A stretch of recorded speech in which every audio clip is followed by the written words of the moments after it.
వసుదేవసుతం దేవం కంసచాణూరమర్దనం దేవకీ పరమానందం కృష్ణం వందే జగద్గురుం. జగదేక వీరుడైనటువంటి అర్జునుల వారి పాదపద్మాలకి, జగద్గురువైనటువంటి శ్రీకృష్ణ పరమాత్మ యొక్క పాదపద్మాలకి నమస్కారం చేస్తూ, మీ వంశంలో ఎవరికైనా పితృదోషాలు ఉన్నాయా? మీరు ఎవరికైనా జాతకం చూపిస్తే పితృదోషాలు ఉన్నాయని మీకు ఎవరైనా చెప్పారా? మీ ఇంట్లో ఎవరైనా పెద్దవాళ్ళు, పిల్లలు మాయమైపోయారా? ఎక్కడికన్నా పారిపోయారా? ప్రేమ వివాహాలని చెప్పి ఎలూప్మెంట్లు జరిగినాయా? జీవితంలో స్థిరత్వం లేదని చెప్పి కుమిలిపోతున్నారా? ఎన్ని పూజలు చేసినా, ఎన్ని వ్రతాలు చేసినా సంతానం కలగడం లేదని వాపోతున్నారా? భార్యాభర్తల మధ్య పెద్ద పెద్ద ఫంక్షన్ హాళ్ళు తీసి పెళ్లి చేసి, పెద్ద పెద్ద పార్టీలు ఇచ్చి పెళ్లి చేస్తే, ప్రీ వెడ్డింగ్లు, తర్వాత ప్రీ శోభనాలు, ఇలాంటివన్నీ కూడా చేసి హుందాగా బ్రహ్మాండంగా చేసేసాం మరి అనుకుంటే, మరి అటువంటి దంపతులు విడిపోతున్నారు అని ఎవరినన్నా మీ వంశంలో ఉన్నారా? వీటిలన్నిటికీ కారణం ఏంటో తెలుసా? పితృదోషం. అలాగే ఆర్థికంగా మేము డెవలప్ కావడం లేదండి. గురువుగారు, మేము ఎక్కడ వేసిన గొంగళ అక్కడే ఉందండి, మా ఎదురింటోడు పక్కింటోడు పైకి వెళ్ళిపోతున్నారండి, తెగ సంపాదించేస్తున్నారండి, మేము మాత్రం అలాగే ఉండిపోయామండి, ఏం చేసినా కలిసి రావడం లేదండి, అలాగే మాకు ఉద్యోగం రావడం లేదండి, ఉద్యోగం వచ్చిన తర్వాత అప్పుల బాధల్లో ఉండిపోయామండి, అప్పులు తీరడం లేదండి, ఎంత తీర్చినా మొత్తం జీతం ఖర్చు అయిపోతుందండి. ఇలాంటి అన్ని సమస్యలకి పరిష్కారం పితృదోషం. ఈ పితృదోషాలు అనేవి ఎలా వస్తాయో మనకు తెలుసా? మీ బంధువుల్లో ఎవరైనా, మీ పూర్వీకులు ఎవరైనా యాక్సిడెంటుల్లో మరణించారు అనుకుందాం, అసలు శవమే దొరకలేదు, మరి వారికి కర్మలు ఎలా చేస్తారండి? అంత్యక్రియలు ఎలా చేస్తారు మీరు? కరోనా వచ్చింది 2020లో, పటపటా రాలిపోయారు జనమంతా, భార్యలనే భర్త శవాల దగ్గరికి వెళ్ళనివ్వలేదు, కొడుకు పిండం పెట్టడానికి శ్మశానానికి వెళ్ళడానికి గజగజలా వణికిపోయాడు, పంతుల్లో చక్కగా ఆఫ్రాన్లు వేసుకొని మాస్కులు వేసుకొని ఒక్కొక్క పంతులు 2 కోట్లు డేర్ అండ్ డాషింగ్ హీరోస్ అన్నమాట పంతుళ్ళు. మరి ఆ టైంలో ప్యాకేజ్ చనిపోయిన దగ్గర నుంచి మొత్తం భోజనాల వరకు 11 రోజులు 12 రోజుల ప్యాకేజ్ 5 లక్షలు 10 లక్షలు. మరి వీళ్ళ ప్యాకేజీలు చూసి భయపడిపోయి మీ దేవతలకు మీరు పిండాలు పెట్టడం మానేశారా? అవును, నిజమే. సెన్సస్ మనం తీస్తే, సర్వే మనం చేస్తే, పిల్లలంతా కూడా సగం మందికి పిండాలు ఎందుకు పెట్టట్లేదో తెలుసా? కేవలం పంతులు గారులే. కొంతమంది మిగతా 50% పిసనార్ధనాల వల్ల పిల్లలు పెట్టకపోతే, అరే మేము లండన్లో సంపాదిస్తున్నాం, అమెరికాలో సంపాదిస్తున్నాం, ఇంకా చచ్చిపోయిన తర్వాత ఏంటి అని చెప్పేసి 10,000 రూపాయలు పంతులకి ఇవ్వడానికి గజగజ వణుకుపోతారు. సాఫ్ట్వేర్ ఇంజనీర్లు, డాక్టర్లు, బాగా సంపాదించిన వాళ్ళు. ఎందుకు ఇంకా శవం అంతా అయిపోయిన తర్వాత వృధాగా ఖర్చు పెట్టడం అని, ఏదో నామమాత్రంగా జరగాలి కాబట్టి ఏదో చేసేస్తున్నారు. మరి మిగతా 50% వాళ్ళకు మనసు ఉంది, వాళ్ళు ఏ ఉద్యోగాల్లో చేసినా, చిరు ఉద్యోగాల నుంచి సాఫ్ట్వేర్ ఉద్యోగాల దాకా ఏ ఉద్యోగాలు చేసినా వీళ్ళు కూడా పెట్టట్లేదు పిండాలు. దీనికి కారణం ఏమిటో తెలుసా? కేవలం పంతుళ్ళు, అపరకర్మలు చేసే పంతుళ్ళు, కొంతమంది స్వార్థపరుల వల్ల. ప్యాకేజీలు కావాలా మీకు? ప్యాకేజీలు చనిపోయిన తర్వాత 2 లక్షల నుంచి 10 లక్షల ప్యాకేజీలు కావాలా మీకు? ప్రేతాత్మలను భయపెడతారు జనాల్ని. మరి పితృదేవతలంతా కూడా శాపాలు, తాపాలు, పదాలు మాత్రం బాగా నేర్చుకున్నారు. తాపాలు, శాపాలు మారిపోతాయి. ప్రేతరూపాలు, పితృరూపాలు, పితృదేవతల రూపాలుగా మారిపోతాయని చెప్తారు. మరి తెలీదా మీకు?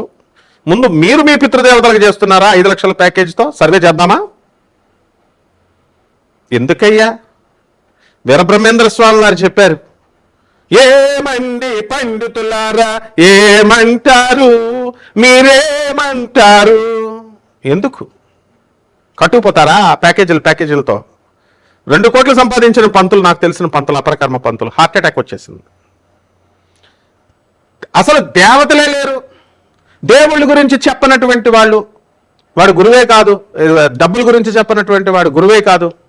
ఓన్లీ డబ్బు గురించి చెప్పేవాడే గురువు అని చెప్పినవాడు చాలామంది అనంతలోకానికి వెళ్ళిపోయారు.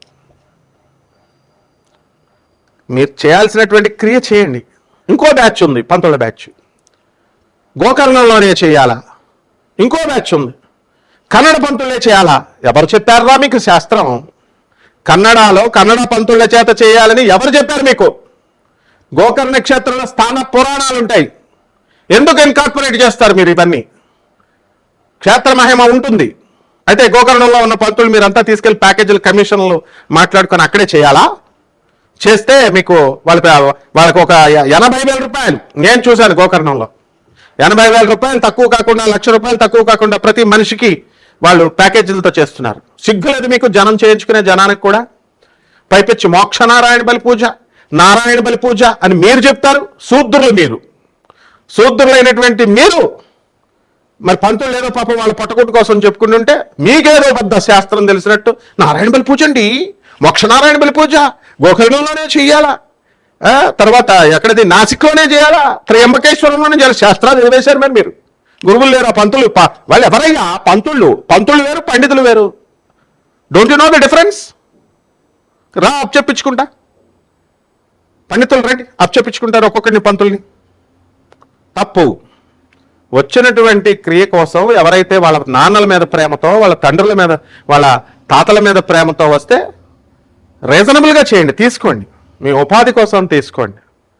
శాస్త్రాలను కనుక మార్చేసిన, శాస్త్రాలు మీకు అనుకూలంగా మార్చేసిన ఊరుకోదు సమాజం. జనం అంతా కూడా అలాగే తయారయ్యారు, పిసనారులు అయిపోయారు. అనాథ పిల్లలకు పెట్టరు, ఈ యొక్క సాధువులకు పెట్టరు, వికలాంగులకు పెట్టరు, పేదవారికి పెట్టరు. కపట బ్రాహ్మణ, కపట జ్యోతిష్కుల, కపట మంత్రగాళ్ళు వచ్చి జరిపిస్తే మాత్రం లక్షల రూపాయలు ఇస్తారు. పితృదేవత పితృలోకాలకు వెళ్ళడం కాదు మీ యొక్క పూర్వీకులు. అనాథలకు పెట్టిన వాళ్ళు మీరు ఏం చేస్తారు? డబ్బులు తీసుకెళ్ళి మీరు కట్టకడికి వెళ్తారు. రేపు మీకు మీ శరీరానికి మీకు పిండాలు పెట్టేవాళ్ళు ఉండరు నాయన. కఠినంగా చెప్పేవాడే నిజమైన గురువు. స్మూత్గా మెత్తగా నేను చెప్పగలను. మీ శ్రేయస్సు కోరేవాడిని కాబట్టి గట్టిగా చెప్తున్నాను. ఇవన్నీ కూడా ప్రేత కర్మలు, ప్రేత ఆత్మలు, ఇవన్నీ కూడా కర్మలు, ఇవన్నీ చేసుకోవాలి. శాస్త్రం చేసుకోమనే చెప్తోంది. అయితే డబ్బులు దొబ్బని చెప్తుంది ఆ శాస్త్రం? 10 లక్షలు తీసుకోమని చెప్తుంది ఆ శాస్త్రం? గోకర్ణంలో చెప్పమని ఏ శాస్త్రం చెప్తుంది? పురాణాల గురించి చెప్పొద్దు నాకు. రీసెర్చ్ పేరుతో బోల్డ్ మంది చెప్తారు. రీసెర్చ్ మేము చేసామని. తాళప్రత గ్రంథాలు ఉంటాయి మా దగ్గర. ఆర్కియాలజికల్ డిపార్ట్మెంట్కి ఆన్ అఫీషియల్ డ్యూటీ వెళ్తాం మేము. ఏది ఇన్కార్పొరేటెడో, ఏది ఒరిజినల్లో, ఏది ఇన్కార్పొరేటెడ్ మా మధ్యలో కుదించారో తెలుసు నాకు. నేను ఒక ప్రొఫెసర్ని. ప్రజలంతా కూడా జాగ్రత్తగా ఈ యొక్క కర్మల్ని, పితృకర్మలు చేయాలి, పితృదేవతల రుణాలు తీర్చుకోవాలి. కేవలం పిండాలు పెడితేనే కాదు, కేవలం పేద ప్రజలకు మీరు చేస్తేనే పోతుంది పితృలోకాల నుంచి. అలాగే కేవలం అనాథ పిల్లలకి దానం చేసినంత మాత్రాన మీ ప్రేతాత్మలు, మీ పూర్వీకుల ప్రేతాత్మలు పితృలోకానికి వెళతాయి. సాధువులకి, అనాథ పిల్లలకి, వికలాంగులకి, అవసరాల్లో ఉన్న వాళ్ళకి సేవ చేస్తే మాత్రమే వెళ్తాయి పిండాలు. అంతేకాని పిండాలు గోధుమ పిండి పిసికేసి, బియ్యం పిండి పిసికేసి, పంతులకు 2 లక్షలు 5 లక్షలు ఇచ్చేసి మంత్రాలు నమస్తే అస్తు భగవన్ విశ్వేశ్వరాయ మహాదేవాయ త్రియంబకాయ త్రిపురాగ్నికాలాయ కాలాగ్రరుద్రాయ నీలకంఠాయ మృత్యుంజయాయ సర్వేశ్వరాయ సదాశివాయ శ్రీమన్మహాదేవాయ నమః వెళ్ళిపోద్ది అనుకున్నారా? బీ కేర్ఫుల్, జాగ్రత్తగా చేయండి. అనాథలు వచ్చి అడిగినప్పుడు మీరు అసహించుకుంటారా? పేదవారు వచ్చి అడిగినప్పుడు మీరు విసుక్కుంటారా? మట్టి మసైపోతారనమాట. సాధువులు అడిగినప్పుడు మీరు విసుక్కుంటారా? పేదవారి అనాథలు. Be careful. ఎన్ని పితృకర్మలు చేసినా సరే మీకు సంతానము కలగదు, పైకి రారు. ఆ తర్వాత అనాథ సేవలు చేయనప్పుడు మీరు ఎందుకయ్యా? వాళ్ళు శాస్త్రాలు వక్రించి చెప్తారు. వాళ్ళు పిండాలు పెట్టేస్తే అని. క్రైస్తవులకు ఎలా వస్తుంది? పిండం పెడుతున్నారా క్రైస్తవులు? ముస్లిమ్స్ పిండాలు పెడుతున్నారా? అంటే హిందూ ధర్మశాస్త్రంలో మాత్రం గోకర్ణంలో వాళ్ళు చేస్తేనే వద్దా? యాక్సిడెంట్ చేస్తే ముస్లిం డాక్టర్ చేయడా? క్రిస్టియన్ డాక్టర్ చేయడా? సో కాస్త విజ్ఞప్తితో ఆలోచించండి. శంకరాచార్యులు వారు చెప్పారా? రామానుజాచార్యులు వారు చెప్పారా అనాథలకు చేయొద్దు, సాధువులకు చేయొద్దు, గోకర్ణంలో చేయండి అని చెప్పాడా శంకరాచార్యులు వారు? కాబట్టి ఇవన్నీ కూడా కపట బ్రహ్మల, కపట జ్యోతిష్కుల, కపట మంత్రగాల మాయాజాలం. మందమతులు శూద్రులు వాళ్ళ వెనకాలే వెళ్ళి బ్రహ్మలు చెప్పిందే నేను వింటా, బ్రహ్మలు చెప్పిందే వింటా, బ్రహ్మలు చెప్పిందే వింటా. విను, ఎవరొద్దన్నారు? పితృదేవతల పేరెత్తొద్దు, మళ్ళీ పితృదోషాల పేరెత్తొద్దు. మీకు గురువులు వద్దప్పుడు. మా బాబాయ్ గారు గణపతి శాస్త్రి గారు, సాబర్లకోట గణపతి శాస్త్రి గారు ఎందుకమ్మా ఎన్టీ రామారావు వచ్చేలా చేతులు కట్టుకునేవాడు మా ముందు. మరి ఎందుకు ఈ పితృదోషాల నుంచి ఏ విధంగా తప్పించుకోవాలి? గురువు ఆశీస్సులు ఉంటేనే, జగద్గురువుల ఆశీస్సులు ఉంటేనే పితృదోషాల నుంచి మీ పూర్వీకులు ట్రాన్స్ఫర్మ్ అవుతారు. నేను చెప్పిన డైలాగులు చెప్పేస్తున్నారు ప్రతి ఒక్కడు. Law of conservation of energy, sound waves, sound vibes, positive vibes, negative vibes మా తెలీదా?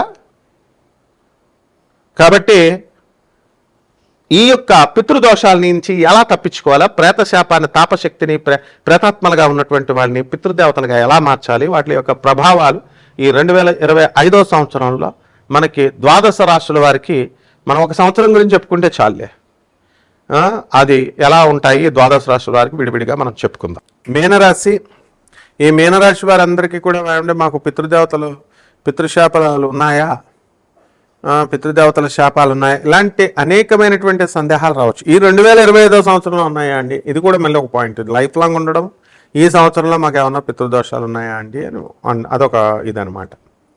సో తప్పకుండా నాయన పితృదోషాలు లేనటువంటి రాశి ఉండదు. ఎందుకంటే తల్లిదండ్రులకి తిండి ఎవడో పెట్టాడు, ఏ రాశివాడు ఎవడు కంప్లీట్గా పెట్టాడు. అత్తగారులు మామగారులు అంత ఇదిగా చూసేసే కోడళ్ళు లేరు, అంత మంచిగా చూసే కోడళ్ళు ఉంటే అంత వెల్గా రిసీవ్ చేసుకునే అత్తగారులు లేరు. వీళ్ళు బాగుంటే వాళ్ళు గయ్యాళ్ళు ఉంటారనమాట. సో చిరాకు వేసేసి మొత్తం ఎలా అయిపోయిందంటే వ్యవస్థ మోసం మోసం మోసం మోసం కలియుగం అంటే అలా తయారైపోయింది అనమాట. ముసలి తల్లిదండ్రులు పెద్ద కొడుకు దగ్గర ఉంటారు, చిన్న కొడుకుని తిడతారు, చిన్న కొడుకు దగ్గర ఉంటారు, పెద్ద కొడుకుని తిడతాడు, ఇద్దరి దగ్గర ఉంటారు, కూతుర్లకు రాసి ఇచ్చేస్తారు. అసలు ద్రోహాలు, ముసలి బుద్ధులన్నీ అయిపోయేసరికి కాలాల తయారవుతారు. వీళ్ళు వచ్చేసరికి ఈ మగాళ్ళు పిల్లలు అవనండి, ఆడవాళ్ళు అవనండి, ఎవరు వీళ్ళ స్వార్థం కోసం వీళ్ళు ముసలివాళ్ళని బలేసేసి వాళ్ళు పెన్షన్ డబ్బులు కూడా దొబ్బేస్తారు వీళ్ళు. ఇది తల్లిదండ్రులకి తిండి పెట్టాలని చెప్పి పెద్ద కొడుకు దగ్గర తల్లిని 3 నెలలు, తండ్రినేమో 2 నెలలు, 3 నెలలు చిన్న కొడుకు దగ్గర. మీ తల్లిదండ్రులు మిమ్మల్ని అలా విడదీశారా? విడదీయలేదు కదా. సరే, మన పరిస్థితులు బాగోక మనకు చూడాలని మంచిగా తల్లిదండ్రులు ఉన్నప్పటికీ కూడా మనకే డబ్బులు లేదు, మనమేం చూస్తాం? అటువంటిప్పుడు తల్లిదండ్రులను వదిలేస్తే అది వేరండి. బాగా అమెరికాలో బాగా సంపాదిస్తూ బలిసిపోయినటువంటి వాళ్ళు ఉంటారు ఎన్ఆర్ఐలు. మరి వాళ్ళు చూసుకోవడానికి ఏముందండి అబ్జెక్షన్? అంటే కార్లు ఇవ్వడము, ఇది ఇవ్వడము, ముందు రిజైన్ చేసి వచ్చేయాలి తల్లిదండ్రుల సేవలకి. అది మనసు ఒప్పుకోదు. అబ్బే నెలకి 10 లక్షలు వస్తుందండి, మాకు ఎందుకు వదిలేస్తామండి? అసలు ప్రాణం అనమాట, డబ్బుకి ప్రాణానికి లంకే. ఇలాంటి వాళ్ళందరికీ కూడా ఈ హెచ్చరిక ఏంటంటే మీన రాశిలో ఉన్నటువంటి వాళ్ళకి మీకు పితృదోషాలు ఉన్నాయి. ఈ యొక్క 12ంట్లో ఉన్నటువంటి రాహువు, మరి సింహరాశిలో ఉన్నటువంటి కేతువు వీటిని సూచిస్తోంది, జన్మంలో ఉన్నటువంటి శని కూడా సూచిస్తోంది. కాబట్టి అనేకమైనటువంటి మార్గాల ద్వారా ఈ యొక్క పితృదోషం ఐడెంటిఫికేషన్ అనేటటువంటిది మేము చేస్తాం. కాబట్టి ఎవరికైతే పితృదోషాలు ఉన్నాయో, మరి వృత్తి వ్యాపార ఉద్యోగ విషయాల్లో మీకు గత నెలలో కంటే ఈ నెలలో, గత సంవత్సరం కంటే సంవత్సరంలో కాస్త ఇంప్రూవ్మెంట్ అనేటటువంటిది ఉంటుంది. ఫ్రెండ్స్తో పార్టీలు, వినోద కార్యక్రమాలు చేస్తుంటారు, బంధువులతో మంచి జలసాగా ఖర్చులు ఇవన్నీ కూడా చేసుకుంటూ ఉంటారు. అదేవిధంగా ఎక్కడ కూడా అడ్డంకు అనేటటువంటిది మీన రాశి వాళ్ళకి లేదు. మీన రాశి వాళ్ళు లవర్స్ ఉన్నారు, ఆ లవర్స్ అంతా కూడా ఆ తర్వాత పెళ్లి వరకు వెళుతుందో లేదో కానీ ప్రస్తుతం అయితే బండి బాగానే ముందుకు వెళ్తూ ఉంటుంది. కాబట్టి పెళ్ళిళ్ళు కూడా ఆగిపోవడానికి కారణం కూడా పితృదోషాలే. లవ్లో ఒకటితో, పెళ్ళిళ్ళు ఒకటితో, ఈ రకంగా మరి ఇలా సమాజం అంతా కూడా ఇలా అయిపోతుంది. కాబట్టి అసలు మీరు ప్రేమిస్తే వాడినే పెళ్లి చేసుకోవాలా, అది కాన్సెప్ట్ ఉండాలి. అది అవ్వాలి అంటే వాడు మిమ్మల్ని చీట్ చేసేస్తాడు కదా పితృదేవతల శాపాల వల్ల. ఇలాంటివన్నీ కూడా ఉంటాయి. అవన్నీ కూడా వ్యక్తిగత జాతకాలను బట్టి మనం తెలుసుకోవాలా. అందువల్ల ఎవరైతే వ్యక్తిగత జాతకాలు తెలుసుకోవాలనుకుంటున్నారో అటువంటి వాళ్ళందరూ కూడా వాట్సాప్లో మీరు డీటెయిల్స్ పెట్టండి. నాన్ కమర్షియల్ బేసిస్తో మేము ఆనందంగా చెప్తాం. మీకు విసుక్కోవడాలు అవన్నీ స్ట్రిక్ట్గా ఉంటాం, అందులో డౌట్ లేదు. మరి మీరు ఎవరు కూడా ఫోన్లు చేసినా కూడా వేస్ట్. నాకు ఫోన్లు చేయడం ద్వారా నేను క్లాస్ రూమ్స్లో కానీ ట్రావెలింగ్లో కానీ షూట్స్లో ఉండడం, పూజల్లో ఉండడం వల్ల అవన్నీ కూడా రిసీవ్ చేసుకోలేం. అండ్ డెఫినెట్గా మీరు డిస్టర్బ్ చేసినట్టే అవుతుంది, మీరు తిట్లు తినేస్తారు ఆటోమేటిక్గా ఫోన్లు చేస్తే. కాబట్టి వాట్సాప్లో పెట్టుకోండి, మీ ప్రాబ్లమ్ని మేము చూస్తాం. డెఫినెట్గా మోడర్న్ సైన్స్తో ఏన్షియంట్ కల్చర్ని, ఏన్షియంట్ ఆస్ట్రాలజీని చూసి బ్లెండ్ చేసి చెప్పడం జరుగుతుంది.